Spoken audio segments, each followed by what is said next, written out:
এখন এমন দিন আসছে নিজেদের দলের চেয়ারম্যান নিজেরাই ঘোষণা করছে যে আমি চেয়ারম্যান, আমি অমুক, আমি মেয়র, মানে নিজেরটা নিজে দাবি।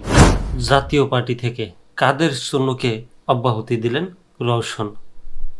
জাতীয় পার্টি থেকে জি এম কাদের ও মুজিবুল হক চুন্নুকে অব্যাহতি দিয়েছেন দলটির প্রধান পৃষ্ঠপোষক ও কো চেয়ারম্যান রওশন এরশাদ। দলের গঠনতন্ত্রের 20/1 ধারার ক্ষমতা বলে এ সিদ্ধান্ত নেন তিনি। রোববার গুলশানে নিজ বাসভবনে জি এম কাদের বিরোধী নেতাকর্মীদের নিয়ে এক মত বিনিময় সভায় এ সিদ্ধান্ত নেন তিনি। এ সময় পরবর্তী কাউন্সিল না হওয়া পর্যন্ত কাজী মামুনুর রশিদকে নতুন মহাসচিব ঘোষণা করা হয়েছে।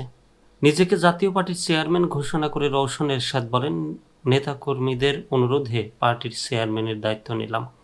পরবর্তী সম্মেলন না হওয়া পর্যন্ত কাজী মামুনুর রশিদকে মহাসচিব ঘোষণা করছি।